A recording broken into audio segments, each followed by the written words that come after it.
Halo Tribuners, bertemu lagi bersama saya Daniel Damanik pada program Inspirasi Tribun Jabar.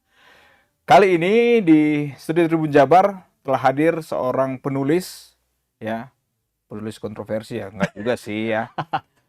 Tapi pernah eh, berdebat dengan Karena seorang kontroversi. artis ya. Ada Kang Brian Krishna, Terima kasih. Brian Krishna. Wah, keren Oh banget enggak ya? namanya. Enggak lah. Enggak ya. Wajahnya nggak cocok, Kang. Jadi Brian aja ya. Brian aja, Kang. Kang Brian Krishna. Oke, apa kabar Kang? Alhamdulillah baik, alhamdulillah Sehat baik. ya. Sehat. Saya panggil Kang, Mas, Apa Bang, aja, Kang? Om, apa Kang nih? aja lah. Kang ya. Biar Sunda banget. Nah, Sunda ya, asli Bandung ya. Asli Bandung. Asli Bandung. Oke. Kalau saya coba riset-riset kecil ya. Lahirnya di 17 Januari. 17 ya, Januari. 17 Januari. Oke. Ini tentang karya-karya tulis ya. Betul. Karya-karya tulis. Ini pasti menarik ya, pasti menarik. Dan saya juga coba untuk lihat-lihat di media sosial ya. Sempat ada perdebatan di media sosial dengan Ananda Manopo. Nah, apa itu? Siapa itu, Kang? Mantan Enggak, kah atau enggak, apa? enggak. Enggak ya? Aduh, saya enggak. Enggak ya? Gebetan Enggak, mungkin? enggak, aduh Bukan ya, ya? jauh Enggak banget. juga ya? Oke. Kayaknya dia juga tahu saya ada juga nggak ada. Oke, Nggak ya. mungkin ya. Enggak, itu mah cuman dulu ada kesalahan kayak apa ya, ngebacain karya saya tanpa ngasih tahu itu karya saya doang gitu. Nggak masalah sih sebenarnya, saya nggak masalah sekali, cuman iseng aja nge-tweet saat itu malam-malam jam 10 Kang nge-tweet, jadi ramai Tahun besoknya. berapa sih? Sebelum Covid lah kalau nggak salah. Covid ya. Setahu saya sebelum Covid pokoknya. Ramai, tiba-tiba ramai ya. Sebenarnya kalau dianggap pansos nih, nggak juga, saya emang nggak masalah, cuman tinggal kasih aja nama tulisan Brian, udah beres gitu. Nggak usah di-tag, nggak usah ada apa, nggak apa-apa, nggak masalah. Cuman ya itu ternyata ya digodok media gitu. Wah, sini Brian, dokter gigi, macam-macam. Terserah yang nulis aja mereka. Ngewawancara saya nggak ada, tapi ya terserah gimana mereka bikinnya sendiri aja. Brian tuh siapa gitu. Oke. Sampai sekarang tuh masih ada ya, Kang ya? Masih ada ya? Iya. Astaga. Tadi saya coba untuk searching, ternyata posisinya masih di atas gitu ya. Masalah itu ya, bukan Astaga. masalah lah ya. Iya, karena Itu salah hanya, paham aja lah itu. salah paham ya, bisa diselesaikan Bisa lah. secara ini Kekeluargaan. tatap muka. Enggak ya? Kalau boleh. Kalau boleh tatap muka. Oke, baik. Kang, menulis belasan judul ya? Baru 9 sekarang. 9. Insya Allah 9. Oke, 9 dan akan selalu bertambah. Insya Allah akan selalu Nggak bertambah. akan ada tamatnya ya kalau penulis. Lanjut ya? terus lah, Lanjut lanjut terus terus. ya. Kan lumayan kan dapat jajan dari situ ya, Oke, lumayan. jajannya lumayan ya. Lumayan. Oke, berarti bisa lah om bagi-bagi ya. Nyecep Oke, ya. baik, Kang. Penulis identik dengan orang-orang yang dari sastra, ya, berbasic jurnalis, Betul. atau orang komunikasi. Kang Brian sendiri, Saya lulusan IT, Kang, komputer. IT. Nggak ada, harusnya ngoding ya. Ya. Ini nggak malah bikin cinta-cintaan kan aneh ya. Saya juga kadang Orang yang serius lah ya. iya, orang-orang yang di komputer tuh serius banget gitu. Malah ternyata rezekinya di sini, ngelamar kerja. Kan sempat juga jadi penulis tuh kayak orang-orang terdekat tuh mikir, ngapain jadi penulis, apa sih untungnya, apa sih duitnya dari mana, mendingan kan kerja udah jadi IT kan, di mana-mana dibutuhin nih IT. Cuman ternyata yang mungkin rezeki Tuhan di sini ya, Kang ya. Jadi akhirnya malah jadi penulis. Teman-teman saya yang lain malah di IT. Tapi pernah untuk secara profesional bekerja IT? Pernah Satu hari atau sebulan gitu? pernah beberapa minggu doang ngurus itu. Minggu, oke. Ternyata kan, jadi waktu masuk IT juga bukan karena keinginan saya dulunya pengennya mah masuk psikologi. Cuman katanya, IT nih kayaknya nggak akan pernah mati nih ke depannya. Ya udahlah, karena dulu saya sering main di warnet kan gitu ya. Anak warnet pasti anak sukanya warnet, IT. IT. Sedangkan saya kan anak IPS, Kang. Pas masuk IT, Aljaba dan kawan-kawan, anjir deh, maaf Apa ya. ya? Aduh deh, dapat deh ya. Itu ternyata kagetnya di situ. Sempat mau pindah jurusan juga tapi nggak ada uang, sayang uangnya gitu kan. Ya udahlah, lanjutin aja sampai lulus. Pas lulus ngelamar kerja tapi nggak cocok, iseng-iseng sambil nulis. Jadi nulis teh ngasihin ke penerbit gitu. Ditolak. Syukurnya lulus ya. Alhamdulillah ya. Lulus. Alhamdulillah. Tadi, Teman saya biasanya sampai 7 gitu kan, sampai ke atas. Ini berapa? Pas 4 tahun. 4 tahun. Alhamdulillah. IT 4 tahun itu pencapaian Mahal, luar Kang. biasa loh itu. Mahal, soalnya saya biar nggak bayar lagi lah. Oke. Gitu. Biar nggak bayar lagi, akhirnya pas udah lulus nyobain sempat ke Jakarta sebentar nyari-nyari kerjaan, nggak keterima, ke Bandung bantuin ibu bapak masih jualan ya, jualan nasi saat itu, masih di pinggir jalan, bantuin sambil masukin iseng-iseng nulis gitu kan. Diterima penerbit tuh 2015. pas bukunya Dari awal tahun berapa? wah, Awal saya nulis tuh nulis. SMA gitu, nulis di mading gitu kan. SMA, Nulis oke. di mading, taruh di mading sendiri, ada yang nyopot, ada yang soek, ada yang apa. Wah, zaman dulu nulis di Kaskus zaman dulu mah. Di Kaskus, terus ke Facebook dulu zamannya. Akhirnya nulis di Tumblr terkenal teh, Ya, ya. pakai Pada nama masa itu samaran teh ya, biar muka kayak gini anak Iya. IT kan malu nulis Melo-melo cinta-cintaan, cinta, kan. ya. Oh, naon gak cocok sama muka. Akhirnya pakai nama samaran, terkenal rame. Dari situ akhirnya penerbit juga ada yang mau ngelirik naskahnya. Oke, berarti benih-benih itu dari SMA ya? Heeh, suka nulis aja sih, nulis iseng, gitu. ternyata bisa jadi lah. Oke. Saya juga nggak Baik. nyangka, Kang. Kang, dari 9 karya itu ya, yang menurut Kang Brian sendiri mana sih yang wah ini tercapai nih gitu? Udah, Ini, wah, Kang. cakep nih. Apa Ini. nih? Ini Sisi Tergelap Surga ini Sisi novel Tergelap yang Surya. paling Surga. paling saya banggakan lah. Dan dia juga terbitnya di penerbit sebesar Gramedia kan. Wah, itu paling kalau buat penulis pencapaian yang luar biasa sih itu. Bisa tembus ke situ, Kang. Nah, gimana bisa masuk ke Gramedia? Penerbit Gramedia itu kan nggak gampang ya. Awalnya naskah ini teh ditolak-tolak, Kang. Sama siapa? Sama Gramedia juga? Enggak, Bukan ya? jadi beberapa penerbit tuh saya masukin semua. Jadi kan saya awalnya penerbitnya Media Kita nih. Awal-awal buku saya sebelum-sebelumnya Media Kita. Pas saya ngajuin naskah ini, Media Kita nggak sanggup. Soalnya di luar, nggak cocok ya sama penerbit. Karena ini agak isu sosialnya banyak sekali. Terlalu tajam kali. Terlalu tajam banget. Terus editornya juga udah dihalusin. Wah, kayaknya masih bisa nih, film rate-nya nggak cocok nih. Bahaya gitu. Kayak udah saya masukin ke yang lain, kayak banyak lah, kayak Mizan, Gagas Media, macam-macam. Mojok juga saya masukin. Pada nolak semua, hingga di satu titik saya ngerasa udahlah, ikhlas aja kalau nggak jadi buku juga ya udahlah, biar senang buat pencapaian sendiri aja, udah nulis sebagus ini, menurut saya mah bagusnya, Kang ya. Akhirnya dibanding buku saya yang lain maksudnya. Akhirnya tiba-tiba Desember Gramedia editornya ngehubungin. Saya tertarik ini menjadikan ini buku. Wah, kaget dong. Ditaruh di akhir sama Tuhan, dapatnya yang terbesar juga Gramedia. Itu itu berapa aja? Kemarin 2022 nulisnya beres 2021, Malang Melintang 2022 baru diterima Desember. Oke. Desember 2022. Banyak revisinya nggak dari Gramedia? Gila, Kang. Luar biasa, Kang. Perbedaannya bener-bener kayak skripsi dengan dosen killer, Kang. Wah, itu banyak banget. Jadi pembimbingnya 3, terus 3-3-nya killer ya? 3-nya S3 semua ya. Tapi maksudnya dalam arti editornya bagusnya kayak gini, Kang. Jadi dia menanyakan semua hal yang bisa jadi kemungkinan itu jadi backlash gitu ke saya. Kalau misalnya takutnya, kalau mendingan disiksa dulu sama editor, sebelum keluar malah disiksa sama pembaca atau di review buruk gitu. Jadi sama editor tuh ditanya, ini bener nggak? Kayak gini bener kan? Ini kan membahas isu sosial ya. Saya minta buktinya, bener nggak? Ini saya risetnya kayak gini, bener nggak? Wah, banyak perdebatan di sana. Tapi alhamdulillah ternyata itu yang ngebuat bukunya malah jadi semakin bagus sih menurut saya gitu. Oke, berarti launchingnya kapan? Launchingnya PO-nya kemarin 1 Desember, harusnya udah ada di seluruh Gramedia 13 Desember, Kang. 13 Desember udah ada ya? Udah ada di seluruh Gramedia ya? Oke, baik. Kang, saya mau bahas tentang judulnya nih ya. Baik. Sisi Tergelap Surga, ya kan? Ini kan kalau yang saya pahami ya, ini dua hal yang sangat berbeda ya. Betul. Surga itu kan suatu keindahan, betul sekali. Tidak ada kegelapan ya, Benar secara sekali. pemikiran awam nih ya. Nah, apa nih sih surga ini, apa sih sebenarnya dalam buku ini menurut pemikiran si penulis nih? Orang-orang pada mikirnya ini teh religi ya, buku religi gitu kan. Wah, ada surganya, apa nih sisi tergelap surga? Kok surga itu bener, ada yang komen gitu, surga kok gelap kan gitu. Ternyata sebenarnya sisi tergelap surga ini menceritakan sebuah perkampungan kota di tengah gemerlapnya kota Jakarta. Kan banyak ya di kota Jakarta, banyak kampung-kampung, kampung apa, kampung bayam dan macam-macam.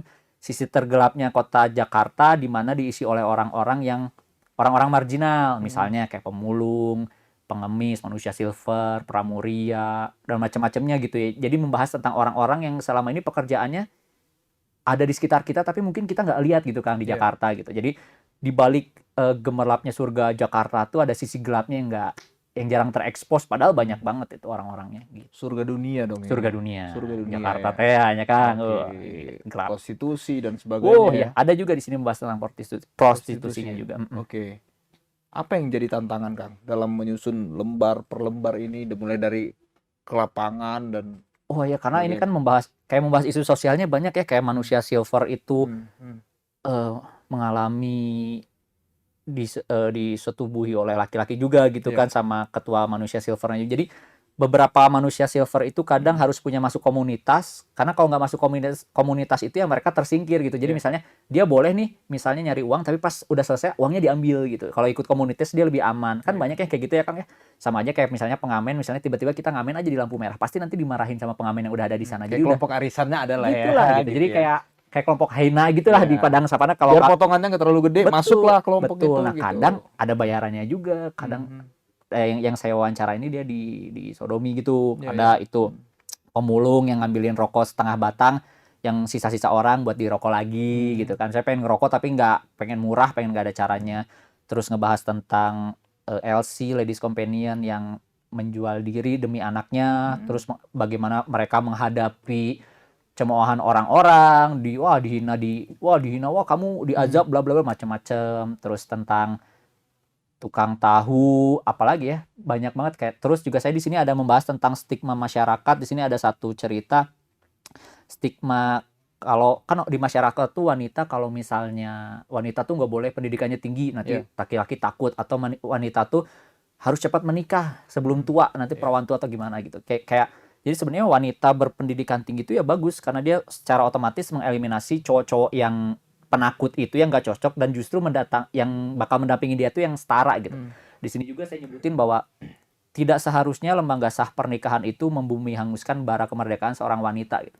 Jadi ini saya wawancara dari orang terdekat juga, dia dulu sarjana gizi gitu Kang, sarjana gizi, punya uang, bisa bekerja, terus terpaksa menikah karena sudah umur, laki-lakinya tidak bekerja, laki-lakinya cuma joki Pokemon Kang, bayangin. Ini Pokemon di joki, Gusti Agung. Kayak Mobile Legend kayak gitu kan ada ya jokinya, dia joki Pokemon, terus si istrinya teh nggak boleh kerja karena istri harus di rumah katanya. Jadi itu yang awalnya istrinya merdeka bisa jajan apapun, sekarang bahkan minta ulang tahun minta dibeliin lipstik aja nggak dibolehin, mendingan beli yang berguna katanya gitu. Makan teh utang wae, masih tinggal sama mertua, laki-lakinya kerjanya kayak gitu. Terus kayak dia minta ulang tahun diajak ke mall aja, ngeliling ke mall, padahal dulu dia sebelum menikah tuh ke mall mah tiap hari juga bisa gitu. Jadi saya ingin puluhan juta mungkin ya. Jadi saya pengen ngasih tahu bahwa setelah membaca buku ini tuh banyak sekali, saya ingin menumbuhkan rasa empati buat pembacanya Kang. Jadi nanti mereka bisa lebih memanusiakan manusia juga gitu. Kayak misalnya si LC ini sebelum waktu saya izin untuk dijadikan buku, dia bilang gini, ya kalau bisa sampai orang-orang tahu bahwa kami juga manusia, tolong perlakukan kami sebagai manusia walaupun kami tahu ini salah gitu ya. Tolong perlakukan kami sebagai manusia, sedangkan kalau salah atau tidak itu urusan Tuhan aja. Soalnya Tuhan lebih punya kendali. Kamu, aku, kita sama-sama berdosa, punya aib masing-masing. Mungkin aib kamu belum dibuka sama Tuhan gitu. Aib saya udah gitu. Jadi ya jadi memperlakukan manusia sebagai manusia lah Kang. Pengennya itu. Jadi benar-benar tentang isu sosialnya banyak banget di sini. Oke, Kang, untuk berhadapan atau ngobrol dengan orang-orang yang mungkin di mata masyarakat adalah kalangan bawah ya. Bahwa itu kan nggak gampang Kang. Wah, sulit di saat kita berpenampilan seperti kita sehari-hari, datang kepada mereka yang ya mungkin ya mohon maaf tidak punya rumah, tidak bajunya mungkin itu dalam beberapa lama gitu ya. Itu kan nggak gampang ya. Apa nih? Mereka biasanya menutup diri ya Kang ya kayak gitu. Gimana cara menembusnya, atau ini hanya imajinasi saja? Nah, karena sebelumnya kan saya 20 tahun tuh membantu bapak saya jualan di pinggir jalan nih Kang, jualan nasi di pinggir jalan di Bandung situ. Di Bandung ya. Jadi dari tahun 98 tuh saya akrab banget sama yang namanya pengemis. Jadi kayak misalnya pengemis itu, jadi kan kami kalau tukang jualan nih butuh uang receh buat kembalian nih Kang. Kan kadang orang beli 10.000 bayarnya 100.000. Kan betul. Itu kurang ajar ya. Kita butuh uang kembalian. Nah, uang kembalian ini bisa didapat antara dari si siapa namanya tukang parkir atau dari pengemis. Nah, kadang pengemis ini orang-orang nggak tahu, tapi pas jadi pengemisnya tuh kan kadang minta-minta nih di warung saya. Setelah itu cuma ngelirik-lirik, ada nggak? Oh ada, ke belakang warung dia udah 200.000, jam 1 siang udah dapat 200.000 Kang. Keren. Bayangin Kang. Jam 1 siang ya. Kita kerja kayak gimana? Itu anggap aja 200.000 sehari kali 36 juta. Zaman tahun 2012-an itu gila-gila. Jadi karena pertama saya udah akrab dengan hal yang seperti itu. Karena saya juga hampir setiap hari di jalan. Dan ketika saya wawancara kepada orang-orang ini pun nggak akan langsung nanya ya Kang ya. Saya pakaiannya pakai sandal jepit, pakai celana pendek, kaos oblong yang jelek, kaos partai kayak gitu. Dan pertama ketemu pun cuman ngobrol aja, mengakrabkan diri. bagi-bagi, walaupun saya nggak ngerokok tapi kadang bagi rokok biar kita sama-sama ngerokok. Biasanya kan bisa jadi sahabat tuh cuman gara-gara rokok dong bisa Karena jadi rokok, akrab ya. ya Kang ya. Dan ketika mereka cerita pun saya berusaha netral, walaupun misalnya wah ini menurut saya nggak cocok nih sama norma hidup saya. Tapi kan sebagai orang yang wawancara mah harus netral Kang ya. Sebagai wartawan juga harus netral misalnya gitu kan, terima-terima aja, oh gini ya siap kita menyetujui aja ya kan. Jadi kalau misalnya dia bilang apa kita setuju untuk dapat bahannya gitu. Akhirnya di akhir-akhir saya ngomong wah ini bisa nih dijadiin buku, bisa nggak kira-kira dijadiin buku, boleh. Nah akhirnya gitu. Yang paling susah tuh yang LC ini yang Waria yang paling susah Kang. Wario pertama kali saya ditoyor Kang, ngapain nanya-nanya, serem atuh Kang ya. Tapi lama-lama ngopi bareng apa sering ketemu akhirnya ngobrol juga karena dengan merasa wah saya celana pendek kayak gini derajatnya sama gini ya, akhirnya mereka berbagi penderitaan. Saya juga ngomong saya juga jualan nasi, emang aslinya emang jualan nasi kan Kang, cuman ya kebetulan ada bukunya keluar sebelumnya gitu kan. Tapi tetap aja intinya mah waktu buku pertama saya keluar juga saya masih tetap nyuci piring itu di dekat Taman Lansia sana. Itu yang susah sih Kang, butuh waktu lama dan harus netral ya maksudnya. Walaupun misalnya kayak LC atau Pramuria gini kan kita itu kita tahu itu saya nggak setuju nih gitu kan, mucikari apa prostitusi misalnya nggak setuju, cuman ya ketika wawancara kan harus netral kan. Betul. Nggak bisa menghakimi juga gitu. Ini berulang-ulang kata netral kayak Pemret sedang lagi memberikan jangan kepada wartawan kalian harus netral ya menjelang pemilu gitu. Itu wajib banget ya. Oke, Kang, itu tadi suka dukanya dan saya juga tadi stalking di media sosial nih, Instagramnya itu ada highlight tentang buku palsu. Nah, saya agak bingung nih untuk para penulis-penulis ini benar nggak sih sesuai maknanya nggak sih buku palsu atau ini hanya sekedar apa ya namanya ya, plesetan doang gitu. Apa yang maksudnya buku palsu ini? Wah, penulis tuh gak enak banget Kang. Royalti cuma 10%. Pajaknya gede pisan. Pajak tuh paling gede Kang. Dan turun tuh tiap 8 bulan sekali, gajian tiap 8 bulan sekali, bayangin. Terus apa namanya? Bukunya teh kan mahal nih. Ada yang namanya buku palsu, jadi buku bajakan. Oke, berarti sesuai ininya ya. Di pasar-pasar buku di Bandung, saya pernah banyak. Saya pernah jalan nih, kan saya juga sering beli buku bekas ya. Saya mah nggak apa-apa kalau lebih bagus beli buku bekas yang ori. Gitu kan. Saya beli buku bekas terus ngeliat, buku saya nih ada yang parabel judulnya 139.000 harga aslinya. Pas saya pegang, printnya teh hidung gitu, gelap gitu kan aneh. Berapa Kang harganya? 60 lah gitu. Waduh, sakit gak? Padahal saya sendiri nih yang pesan gitu, yang ini saya nulis gitu. Cuman ya susahnya gitu. Jadi dan banyak banget orang-orang waktu saya talk show di Gramedia dimanapun ada yang datang dia bawa buku bajakan minta ditandatangan. Jadi publik juga masih nggak tahu itu teh buku bajakan atau enggak. Taunya itu mah buku murah, buku apa. Jadi kan kayak misalnya beli di Shopee, di Tokopedia banyak buku-buku murah, padahal itu buku bajakan Kang. Dan kita teh nggak dapat duit dari situ. Bener-bener udah mah royalti kecil, nggak dapat buku bajakan banyak. Orang-orang lebih milih buku bajakan. Misalnya nih ini 99.000 nih. Ternyata di Shopee ada yang 50.000. Pasti orang-orang beli yang itu. Kecuali yang beli buku tuh harusnya orang yang emang suka buku, emang tahu nih ori. Kalau orang-orang yang nggak tahu tentang buku mah kadang kayak gitu Bang. Dan itu tuh perjuangannya susah pisan. Susah banget sebagai penulis mah udah mah ya kayak tadi udah mah susah duitnya, dibajak pula. Pajaknya gede pula. Wah, susah. Itu jadi mengedukasi orang-orang kalau ini buku palsu. Saya di Instagram aja masih sering di tag dah Kang. Lagi baca bukunya Brian di tag. Dalam hati buku palsu mau di repost juga nggak mungkin atunya. Bisa kelihatan kan sampulnya juga kadang aneh buku palsu teh. Cuman ya susah lah ngedukasinya lagi. Segampang itu kan membedakan yang palsu. Kalau orang yang udah kalau orang yang senang buku mah bisa ngebedain Kang. Tapi kalau orang yang awam terus tiba-tiba pengen beli buku pasti susah. Awal-awal susah. Saya juga mungkin dulu pernah beli buku bajakan karena saya nggak ngerti. Saya taunya itu mah buku murah. Kan orang-orang mah bilang bukan buku bajakan penjualnya mah. Bukunya bilang ini mah rekondisi atau nggak cocok reject lah reject, atau apalah. Bener, buku reject makanya murah. Ditipu. Ternyata buku palsu. Kertasnya aja fotokopian kan. Murah, kertas murah. Gitu lah. Itu susahnya sih. Kami penerbit, editor, semua orang itu yang orang-orang literasi ini sangat butuh bantuan para media juga untuk me-encourage orang-orang bahwa buku bacaan tuh benar-benar merusak ekosistem penulis banget. Mematikan. Sangat mematikan kan. Penulis tuh udah diinjek, jangan diinjek lagi lah. Udah kayak keset gitu. Tolong jangan beli buku bajakan gitu. Nabung aja nggak apa-apa atau beli bekas juga nggak apa-apa. Yang penting ori. Gitu. Kang, kan usia masih ya tergolong muda, Mm-mm. masih kalangan milenial ya, Mm-mm. usia milenial. Yang kita tahu kalau minat baca di kota Bandung, literasinya Mm. juga ya nggak terlalu tinggi-tinggi Tuh, amat lah ya. ya susah diakui tapi ada Gimana gitunya. sih seorang Brian Krishna ini untuk optimis orang akan tetap membaca buku dalam Mm-mm. versi cetak gitu? Teman-teman saya juga pada bilang, Mm. kamu mau sampai kapan di buku? Emang buku Ngapain bisa sih bertahan? gitu? Buku Iya, bisa iya. bertahan nggak? Cuman ya saya yakin buku dari tahun 40-an sampai sekarang juga bertahan. Dulu 2012 ada Kindle kan ya. Mm. Sempat wah buku bakal kalah nih sama Kindle gini online apa bisa di tap gini. Iya. Ternyata tetap aja buku.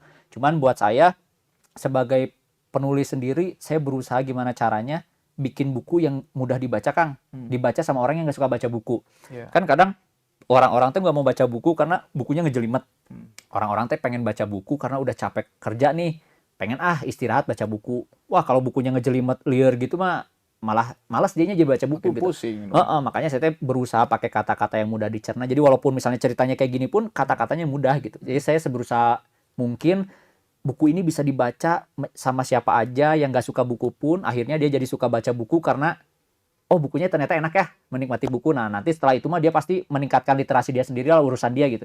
Tapi saya sebagai penulis seberusaha mungkin topik seberat apapun saya tulis dengan mudah biar bisa dibaca siapa aja, biar bisa dibaca di kereta, di mana kalau orang lagi suntuk bisa dibaca di mana aja.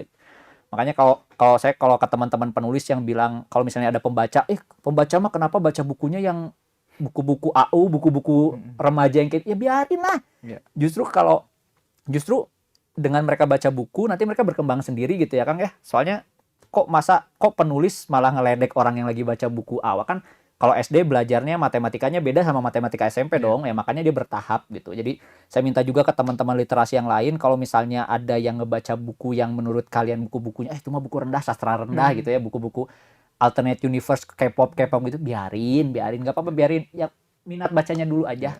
Jadi buat penulis tolong jangan hakimin pembaca-pembaca yang baru ya. Karena itu ada tahapan ya. Tahapan butuh bertahap gitu. Kang, dari karya pertama sampai ini Sisi Tergelap Surga ya yang diterbitkan dari Gramedia. Bisa diceritakan nggak sih karya-karya pertama itu termasuk menggambarkan diri seorang Brian Saya atau malu Kang. Karena karya pertama saya itu kan buku puisinya Kang ya. Karena dulu tuh emang romantis dong isinya. Astagfirullahaladzim wajah kayak gini kan aneh ya makanya. Tapi kita nggak tahu kan covernya siapa tahu. Betul. Anak teknik tapi romantis. Anak teknik galau-galauan kan Berapa aneh. cewek yang udah berhasil di skill. Pura-pura jadi bad boy padahal romantis gitu ya. Jadi buku pertama teh buku puisi Merayakan Kehilangan judulnya. Merayakan Kehilangan. Kehilangan kok dirayain kan kayak gitu ya. Itu agak aneh sih. Iya, jadi ditulis gara-gara saya H-1 wisuda teh Kang ditinggalin sama astaga. Dia sama orang siapa? Lain. Ada, sekarang udah nikah, dia sama orang. udah tiga. Tapi kemarin baru ngomong, Gak usah dibilangin namanya ya. baru ngomong ternyata ada penyesalan minta maaf bla bla bla. Nyesel karena ini udah terbit kali ya. Betul. Pas dia terbit teh ini ada nama kamu. Jadi pengen kan? pas kayak gitu pengen balik kan. Kan dia udah nikah kan? Udah nikah sekarang. Saya bilang janganlah, enggak. Janganlah. Udah biar punya hidup masing-masing gitu. Yes, asik. Gitu. Keren banget ya. Oke, terus. Jadi pertama buku puisi itu saat itu teh 2015-2016 tuh puisi lagi booming kabeh lah, semua orang penulis bikin puisi ya semuanya. Bikin puisi 2 kali, terus akhirnya bikin novel. Novel pertama teh This Is Why I Need You judulnya tuh. Jadi menceritakan tentang jadi kayaknya novel-novel saya teh pengen ngebahas tentang isu sosial semua Kang. Tapi diusahain gimana ceritanya biar bisa nyangkut di anak-anak muda lah. Jadi pikirannya tuh bisa terbuka tanpa dia sadari karena membaca buku ini. Jadi kayak misalnya tentang isu yang This Is Why I Need You itu kayak misalnya, wah kan orang-orang bilang kalau cewek udah gak perawan tuh kayak gimana gitu ya Kang ya. Wah udah gak suci atau kayak gimana. Padahal ya sebenarnya masa depannya juga masih suci kan. Cuman Tuhan yang tahu masa depannya. Jadi value wanita nggak hanya di masalah itu doang. Kalau pendidikannya tinggi ya nggak masalah. Pengen nge-courage itu juga. Terus buku Kudasai yang novel juga judulnya Kudasai itu ngebahas tentang wanita karir. Ya nggak masalah kalau wanita karir menikah sama bapak rumah tangga gitu. Yeah. Ya nggak masalah selama saling membantu lah ya. Nggak saling kayak misalnya ke pabrik terus cowok nungguin di pabrik mancing itu nggak juga. Cowoknya juga emang harus ada usaha gitu. Jadi kalau yang Parable tentang anak-anak SMA, kan kalau misalnya kita nulis novel mah karakternya keren kan, karakternya ganteng, cool, bisa berantem, anak mafia, belaga gitu. Kalau yang buku saya malah Kebalikannya. jelek, miskin, nggak bisa belajar kayak gimana gitu. Jadi saya ingin menceritakan bahwa jadi orang mediocre tuh nggak masalah, nggak punya cerita di kehidupan pribadinya juga ya santai-santai aja. Jadi orang biasa tuh nggak salah loh gitu. Kan lebih banyak orang biasa daripada orang yang keren cool di sekolahnya. Nah kalau yang ini tentang isu sosial, tentang memandang orang-orang kecil di sekitar kita. Oke. Ya, full lah kayaknya kayak gitu. Berarti mantannya Kang Rian jangan minta royalti dong ya. Kan hanya mampir sebentar Iya kan ya. benar-benar. Tapi gara-gara dia lumayan kan bisa bisa catering, bener. Bisa catering, bisa nyewa gedung kan lumayan kan. Tuh patah hati jadi royalti tuh bener kan? Patah hati jadi royalti. Betul, ya, betul, betul. bikin FTV itu kayaknya. Patah hati jadi Oke, royalti. Kang, dari berbagai karya atau mungkin pasti ya seorang penulis itu punya stok nih yang akan di launching lagi gitu kan. Ada nggak sih yang udah dilirik-lirik oleh sutradara atau production house yang ya di Bandung ya sangat banyak kan sebenarnya. Kemarin Ada tuh nggak sudah ada yang Parable itu, cuman kan masih belum deal ya Kang ya. sih? Karena PHT pengennya tuh cerita yang aman. Ini mah kalau boleh jujur cerita yang aman, jadi yang anak SMA, cinta-cintaan yang aman lah kan kalau difilmin gitu ya. Sedangkan buku-buku saya kan isu sosial ya, jadi kadang kalau nggak horor, film yang diterima, buku horor tuh paling gampang jadi film teh Kang. Ya kalau buku-buku kayak gini atau buku-buku isu sosial teh susah. Kadang biasanya kalau mau ya film festival gitu, itu pun kalau ada yang ngelirik kan kayak Penyalin Cahaya, Yuni dan kawan-kawan itu film festival ya biasanya. Kalau di bioskop gitu biasanya agak susah sih Kang. Makanya kecuali yang Parable kemarin kan cerita tentang anak SMA bisalah itu mah ya. Gitu. Kalau boleh jujur mah susah. Kemarin Jeffrey Nicole juga sempat nge-tweet kan. Kok kan dia sering jadi anak SMA yang kerennya kan, pemeran utama anak SMA kerennya Jeffrey Nicole. Dia bilang, "Kok nggak ada sih penulis yang bikin cerita yang beda gitu." Terus dibalas sama Alit, salah satu penulis skenario juga, dia bilang, "Kalau nulis yang aneh-aneh emang nggak laku di Indonesia, nggak bisa gitu." Jadi ya sulitnya itu sih Kang. Tapi semoga kedepannya bisa berubah pelan-pelan. Kayak sekarang kan kayak Jatuh Cinta seperti di film-film mulai bagus-bagus tuh, mulai keren-keren. Semoga bisa yang kayak gitu tuh malah yang jadi bagus gitu. Oke. Nggak usah horor-horor lagi lah, bosen. Iya. Kasihan juga hantu-hantunya ya. Wah, hantunya dieksploitasi Kang. Iya, eksploitasi. Sekarang terus. ke rumah kosong tuh hantu tuh udah nggak ada harga dirinya ya. Iya. Di video hantu ayo keluar jadi TikTok, jadi duit, hantu teh Iya, jadi duit. Kalau kamu keluar malah jadi duit, hantu malah dicariin. Kasihan hantu teh bener. Oke, Kang, apa nih rencana jangka panjang ataupun jangka pendek nih? Siapa nih target-target? Ini lu harus baca karya gua atau harus aku akan melahirkan karya seperti ini supaya ini tahu gitu. Siapa nih? Ini saya pengen ngasih tahu ke sebenarnya 17 plus ya, tapi emang baiknya dibaca 17 plus karena Iya. membahas tentang pekerjaan-pekerjaan yang normanya agak menyimpang dari norma biasanya. Cuman kalau bisa siapapun yang kuliahan ke atas tuh baca ini semua, karena ya ini bisa ngebuat kamu memandang orang lain sebagai manusia juga gitu, nggak sebelah mata lagi memandangnya. Mereka juga sama. Jadi kan kalau dulu misalnya ada pengamen teh ngasih duit ke pengamen cuman gitu doang. Kalau sekarang mah punten Pak Iya. gitu. Misalnya lebih hormat lah karena dia juga kerja gitu. Oke. Saya ingin mengubah itu, kami sebagai orang-orang yang hidup di jalanan juga ngerasa direndahkan berkali-kali, itu udah sering banget kan. Karena orang-orang tuh kayak gini loh Kang. Kalau orang mabuk itu udah pasti jahat, orang berdoa itu udah pasti baik. Padahal kan nggak juga ya Kang ya. Kadang orang mabuk juga baik, malah lebih baik dari pendoa gitu kan. Jadi nggak semudah itu gitu. Jadi ada banyak sekali spektrum-spektrumnya. Saya berharap sih ini, walaupun ya sebagai penulis pengen laku ya Kang ya. Cuman saya pengen orang-orang habis baca ini tuh ngerti gitu bahwa oh mereka juga manusia yang berhak dihargain sih gitu. Semoga bisa lah gitu lah mencapai itu. Oke. Bagi orang-orang pembaca-pembaca baru atau mungkin yang sudah memang hobi membaca ini, apa nih pesan-pesan dari Kang Brian nih? Buat pembaca-pembaca baru, jangan beli buku bajakan yang pastinya Kang ya. Oke. Kalau kalian pengen beli, nabung nggak apa-apa. Sekarang ada Ipurnas juga ya kalau nggak salah. Perpustakaan Nasional bisa pinjem gratis kalau nggak salah di aplikasinya juga. Mending dari situ nggak apa-apa. Jangan beli buku bajakan. Terus kalau misalnya teman kamu ada yang baca tulisan-tulisan, buku-buku picisan, puisi-puisi juga biarin aja gitu ya. Saya pengen tugas kita meningkatkan literasi Indonesia dulu aja lah. Jadi seneng baca lagi. Kalau dulu kan angkatan kita mah kan bacanya Kang ya, zaman baca Bobo. Kalau misalnya nggak ada kerjaan di rumah juga baca majalah-majalah gitu kan, majalah-majalah punya ibu. Kalau sekarang Nova, tapi cerpen-cerpen stensilan gitu. Kan kadang ada ya di majalah-majalah Nova itu populer. Weh, itu enggak. Ya jadi aduh, Jadi kalau dulu tuh kami kan baca nih, kami angkatan-angkatan baca, kita ke perpustakaan beli pinjem komik Iya. atau apa kan, sekarang mah orang TikTokan semua kan. Nah itu harus balik lagi ke baca sih. Semoga bisa mengedukasi juga sih, bantuin teman-teman yang lain edukasi tentang baca buku. Oke, siap. Terima kasih Kang. Terima kasih pisan Ya. sudah diundang ke sini. Penulis Sisi Tergelap Surga ya, Siap. Kang Brian Krishna. Ini sudah ada Sudah ada di dijual di Gramedia ya, Siap. di seluruh Indonesia. Seluruh Indonesia insya Allah. Di Desember ini ya. Desember ini sudah ada. Sudah ada dan harganya terjangkau. 99.000 lah. Iya, Masih kembalian 99.000. kan. Masih ada kembaliannya ya. Khususnya orang-orang Gramedia mungkin ada diskonan juga kan. Oh iya, Gitu lumayan kan. dong. Oke, baik. Itu tadi obrolan saya dengan Brian Krishna terkait dengan karya-karya tulisnya, khususnya dengan judul Sisi Tergelap Surga yang baru saja dirilis dan sudah bisa dibeli Sudah. di Gramedia.